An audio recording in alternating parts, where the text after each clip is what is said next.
Take a pit stop for all things NASCAR with the Ford Tire Change podcast. Here is your host, Dawson Iserlo.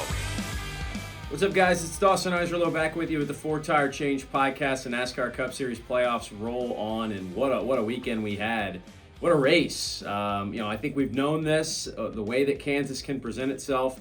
You get some wacky stuff from time to time, and we got an all-time finish as far as the playoff race is concerned, and a fairly popular winner as well. We'll take a look ahead to the cutoff race here of the round of 12 and make some sense of this playoff bubble situation that we have going on. That might have a little less drama than usual, but of course, the wild card being a new winner could always change things as well. So let's start with the race at Kansas. You went into this thing, you felt like you had a pretty good idea of who these contenders were. Chase Elliott's been a guy that's just kind of gone under the radar all season long, and in a lot of ways, there's been some real disappointments with Chase. He just hasn't quite gotten there. Even the win he picks up, you feel like, is a little fluky. He's been running really, really consistently, though, and so that's why I always push back. And I know, hey, we're having huge conversations in the sport right now about whether they're going to potentially, imagine or return to a season-long points format. Chase Elliott would immediately be one of my favorites if they do go to something like that because he's so consistent with his finishes. But in today's world in NASCAR, winning matters a ton, and he just hasn't done it as much. So you go into the race, thinking that, of course, we're not even talking about Chase Elliott as these last 25, 30 laps are playing out. He's in 8th, 9th on a couple of these restarts. But a lot of chaos at the front. Bubba Wallace, tremendous job. He's had such a great season, the best of his career by far, I think. And then Denny, who's in, search of that ever-elusive championship, man, trying to find one. And he loses the power steering, so you kind of write him off a little bit. And then all of a sudden, there he is running second. He's got a chance to get to Bubba. He gets to him on the last lap, gets into him, pushes him up the track, and then here comes out of nowhere the number 9 machine of Chase Elliott. I watched back, having the idea of knowing how this thing was going to, end up, right? So I watched the 9 car off that last restart. He gets a huge run on the outside to get past the first handful of cars, or otherwise he's still not in position to win this race. It was in a crazy set of moves that worked out for Chase, and then he does everything right at the end, and then, of course, catches a break that Hamlin and Wallace get into each other, and he's left there on the inside to pick up the victory. I thought a couple different ways of saying this. Is there a little Austin Dillon in Chase Elliott right now where he's kind of just lucking his way into some of these victories? I'm not going to fully do that. I don't think Chase Elliott's Austin Dillon. But, man, that was some good fortune. But he timed it up, right? Right place, right time. And the way he's run consistently at the front throughout the season, right? I guess you can argue he does deserve to pick one up like this here in the playoffs. So big for the 9 team. No worries, no stresses heading into the Roval. Even though that's a place he's pretty good at, I don't think he'd have been all that stressed anyway. Now you don't have to worry about it. Good run, by the way, for Shane Van Gisbergen, who finished, he was running near the top 10 all those restarts late. Now, the interesting thing for him, of course, is despite him not being in the playoffs, a lot of focus is going to go to him on the Roval because he's won all these road courses this year. Can he keep the streak going? And more importantly, can someone in the playoffs get the upset win to change things here? Can somebody like Ross Chastain, who's below the cut line, get it done?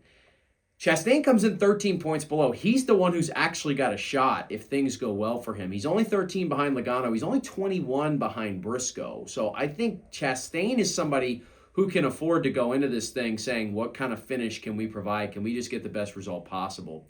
For Bubba, it's crushing right now. He goes back to battling the bubble, and he's going to have to pull something special off at the Roval along with the rest of the drivers below the cut line. But, man, I really do think Chastain, the number 1 car, the way he looks in practice, we'll get a chance to see that later today, and then qualifying, that's going to be really interesting to me.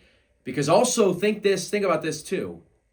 Shane Van Gisbergen is Ross's teammate, so I'm not suggesting he would give this up to Ross. But if Ross has really, really good speed, and SVG's maybe not running away from it, but we expect him to be up front, that could be really, really beneficial for Chastain to have that friend up there in the front of the pack, right? Somebody who's maybe looking out for the company's best interest. So I will be interested to see how that goes. Now, you talk about the company's best interest. Denny Hamlin last week is the car owner of the 23 and didn't give him any breaks on the last lap. Now, look, I think with the power steering, he has a great excuse, and I'm not suggesting that it was intentional for Hamlin anyway. Bubba voiced his frustrations, and I think that's fair. We're talking about winning a race here that he almost pulled off that would have, I don't want to say change his career, but you never know, man. He'd still be in the running for the championship and having a great shot going into the round of 8. So it will be fascinating to see how this all plays out. I think bubble drama is going to be probably reserved for the most part for somebody winning, right? Because if somebody wins, then that cut line gets moved up one. Logano's in danger, Briscoe's in danger, and then you could really see. Then you have the battle too. Like if Chastain's kind of catching Logano on points, let's say he has a couple good stages and he's up in the mix. Well, then you flip the factor around. And you're like, well, if somebody new wins, then it doesn't matter that Chastain catches Logano because there's still going to be one less spot.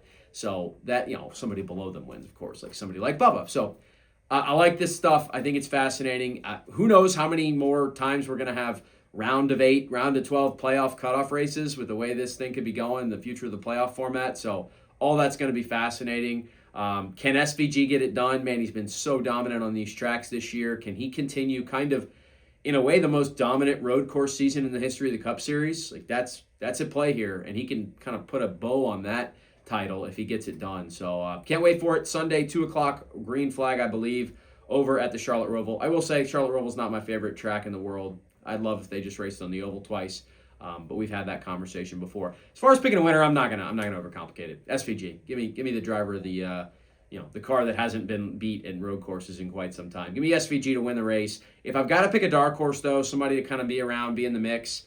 I still do think I get impressed every time I see Tyler Reddick drive at a road course, and boy, he could use a run like that. Maybe Reddick gets it done, but ultimately, I got to go with SVG.